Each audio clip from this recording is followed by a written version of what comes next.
আসসালামু আলাইকুম এভরিওয়ান, শেরিনার চ্যানেলে আজকে দেখুন একটা স্পাইসি চিকেন রান্না করব। আর এই চিকেনটা কিভাবে রান্না করি আপনাদের সঙ্গে শেয়ার করব, দেখতে থাকুন আপনারা। এই চিকেনটা কিন্তু খেতে অনেক সুন্দর, ভালো লাগবে। আর এটা দেশি চিকেন ছিল। এই দেশি চিকেনটা এমন সুন্দর করে রান্না করব, আপনারা দেখতে থাকুন।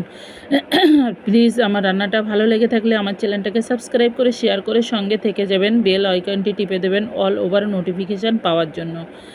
আর অনেক অনেক সুন্দর, আপনাদের আরও ভালো লাগলে এর থেকে আরও সুন্দর সুন্দর ভিডিও দিতে থাকবো, আপনারা দেখতে থাকুন। আর এই চিকেনটা আমি বাড়িতেই পরিষ্কার করে নিয়েছিলাম। পরিষ্কার করে এখন আমি চিকেনটা কাটবো। কিভাবে কাটবো আপনারা দেখতে থাকুন। এই চিকেনটা এত বড় ছিল, মনে হচ্ছিল অন্য কিছু দিয়ে কাটলে ভালো ছিল। বটি দিয়ে কাটতে খুব কষ্ট হচ্ছিল, তাও বটি থেকে আমার অভ্যাস বটি দিয়ে কাটা, ওই জন্য বটি থেকেই কাটলাম।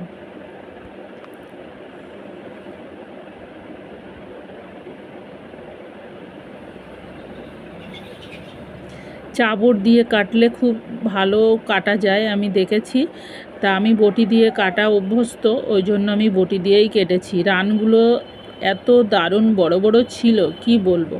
আর অনেক পুরনো মুরগি, এই মুরগিটার অনেক বয়স হয়ে গিয়েছিল, একদম প্রচুর চর্বি হয়েছিল। চর্বিতে একদম দেখেন একদম এঁটে গেছে। কি পেটের মধ্যে এত চর্বি হয়েছে আপনাদের সঙ্গে কি বলবো, প্রচুর চর্বি হয়েছে দেখেন।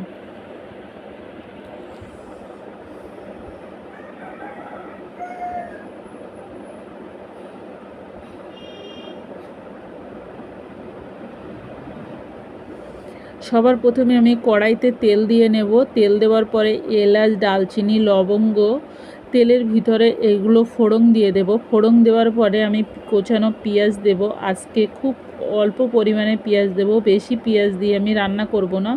তা এখন এটা ফোড়নের জন্য দেওয়া হয়েছে। তারপরে আমি কোচানো পেঁয়াজটা দিয়ে দিলাম। এখন যত সময় পেঁয়াজটা হালকা ভেজে নেব, ভেজে নেবার পরে আমি মশলাটা দেব।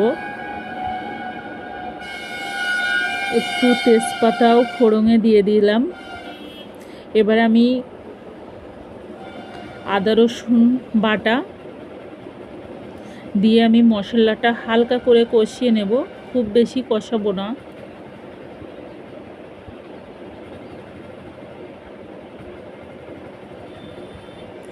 মুরগিতে প্রচুর পরিমাণে চর্বি ছিল, ওই জন্য আমি তেলের পরিমাণ কম দিয়েছি। আপনারা ভাবছেন যে এত কম তেল। আর একটু কাশ্মীরি লঙ্কা গুঁড়ো দিয়ে দিয়েছিলাম, কাশ্মীরি লঙ্কা গুঁড়ো দেওয়ার জন্য কিন্তু তরকারির কালারটা খুব সুন্দর, দারুণ চলে আসে। চিকেনে প্রচুর পরিমাণে চর্বি আছে, সেই জন্য আমি তেলের পরিমাণটা অনেক কম দিয়েছি। এখন আমি 10 মিনিট ধরে চিকেনটা কষাতে থাকবো, যত সময় না চিকেনে পানি বেরিয়ে যায়।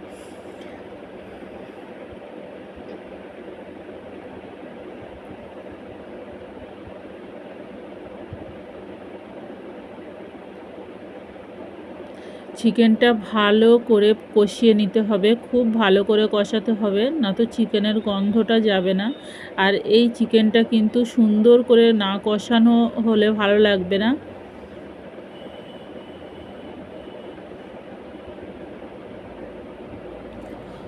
এখনই আমি একটা সুন্দর ফ্লেভার গন্ধ পাচ্ছি, যেহেতু মশলার গন্ধ, মশলাটা কষানো হলে মশলার সুন্দর একটা গন্ধ আসে। হালকা আছে এইভাবে খুব ধৈর্য সহকারে কষিয়ে নিতে হবে। দেখেন কালারটা চেঞ্জ হয়ে এসছে, অনেকটাই পানি বেরিয়েছে। এবার আমি সমস্ত রকমের হলুদ, লবণ, ঝাল, মিট মশলা, সমস্ত মশলা দিয়ে আমি এখন আবার 10 মিনিট আমি নাড়াচাড়া করে কষাতে থাকবো। যত সময় কষাবো একটা মাংসের কালার, সুন্দর একটা কালার চলে আসবে। এখন ধৈর্য ধরে এখন কষাতে হবে মাংসটা। দেখেন কালারটা একদম চেঞ্জ হয়ে এসছে, আমার কালারটা অনেক চেঞ্জ হয়ে এসছে। আর মাংসের পিসগুলো বলুন কত বড় বড় ছিল, মনে হচ্ছিল পাহাড়ি মুরগির মাংস। আমার দেখেন কালারটা অন্য চেঞ্জ হয়ে গেছে, আর আমার কষানো হয়ে গেছে। রানগুলো আরেকটু কেটে নিলে ভালো ছিল। এখন আমি এবারে পানি দেব, আমার কষানোটা হয়ে গেছে, এখন আমি পানি দেব। একটু হালকা আঁচে রান্না করতে হবে, যেহেতু মাংসটা যেন গলে যায়, অতটা টেস্টটাও যেন দারুণ চলে আসে। এখন আমি আরও 10 মিনিটের মতন ঢাকা দিয়ে রাখবো। যত সময় এই ঝোলটা না মরবে তত সময় আমি ঢাকা দিয়ে রাখবো।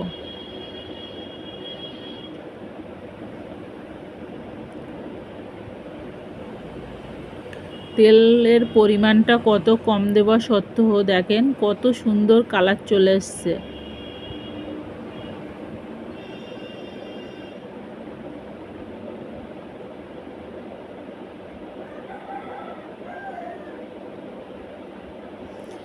আমি একটু ইন্ডাকশানে ঢেলে দিয়েছিলাম, ওই জন্য কড়াটা চেঞ্জ করেছি। ওই কড়া থেকে ওটা গ্যাসে রান্না করছিলাম, এখন আমি ইন্ডাকশানে দিলাম, ওই জন্য কড়াইটা চেঞ্জ করেছি। আর আলহামদুলিল্লাহ ওই মাংসর পানিটা মরে গিয়ে আবার পানি দিয়েছি। এই পানিটা আমি এখন আরও 10-15 মিনিট হালকা আঁচে রান্না করব। রান্না করার পরে আলহামদুলিল্লাহ আমার রান্নাটা হয়ে যাবে। আর মাংসর কালারটা সম্পূর্ণ চেঞ্জ হয়ে গেছে, দেখেন কতটা পরিমাণে তেল উঠেছে। আর খুব সুন্দর একটা সেন্ট আসছে, আপনাদের সঙ্গে কি বলবো, খুব দারুণ, দেখতেও খুব সুন্দর লাগছে। আপনাদের কাছে আবার ফিরে আসছি 10 মিনিট পর। দেখেন হালকা আছে আমি রেখেছিলাম রান্নাটা, দেখেন কত সুন্দর দেখতে লাগছে। আর মাংসের পুরো চেঞ্জ হয়ে গেছে, আপনারা দেখেই বুঝতে পারছেন। পুরো রান্নাটা প্রসেসটা দেখা থেকে অনেক ভিডিও বড় হয়ে যাবে, তাই ওই জন্য আরও তাড়াতাড়ি করে নিলাম। এবারে আমি ডালচিনি, এলাচ, লবঙ্গ সমস্ত কিছু আমার গুঁড়ো মশলা থাকে, জিরে মরিচের বাড়িতে গুঁড়ো করা, সেই মশলা দিয়ে আমি নামিয়ে নেব। কালারটা দেখুন, দেখে আপনারাই বলবেন যে কেমন হয়েছে। ভালো লাগছিল না, এর সঙ্গে একটু মিষ্টি কিছু বানাবো, ওই জন্য একটু অল্প পরিমাণে সিমাই ভেজে নিচ্ছিলাম। আর সিমাইটা কিভাবে রান্না করি আপনারা দেখতে থাকুন, অতি সহজে সিমাইটা রান্না করব। সিমাইটা ভাজা হয়ে গেছে, আমি 1 লিটার দুধ এখন কড়াইতে, সেই যে কড়াইতে সিমাই ভেজেছি ওই কড়াইতে ঢেলে দিলাম। ঢেলে দিয়ে আমি এখন অপেক্ষা করব, দুধটা যত সময় না ফুটবে তত সময় অপেক্ষা করব। আর দুধের ভিতরে কি আমি দিয়ে দেই সেগুলো আপনাদের সঙ্গে বলবো। দেখেন তেজপাতা, এলাচ, কিশমিশ এবং কাজু বাদাম সমস্ত কিছু মশলা দিয়ে আমি এখন অপেক্ষা করবে, যত সময় না দুধটা ফুটবে তত সময় অপেক্ষা করব। সঙ্গে চিনিও দিয়েছি, আপনি চাইলে অল্প পরিমাণে লবণও দিতে পারেন, আমি অল্প পরিমাণে লবণ দিয়েছি। আমার দুধটা ফুটে উঠেছে, দুধটা একটু বেশি ফুটিয়ে নেবেন, না হলে একটা সুন্দর গন্ধ পাচ্ছি, সেই গন্ধটা পাবেন না, যেহেতু এলাচ তেজপাতার একটা গন্ধ বার হয় খুব সুন্দর। এখন আমি সিমাইটা দিয়ে দেব। সিমাইটা দেওয়ার পরেই কিন্তু 2-3 মিনিট জাল করতে হবে, তারপরেই সঙ্গে সঙ্গে নামিয়ে নিতে হবে। বেশি সময় ফোটানো যাবে না, তাহলে সিমাইটা বেশি ভালো লাগে না। আমি তো ওইভাবেই রান্না করি, আপনারা কিভাবে রান্না করেন প্লিজ বলবেন।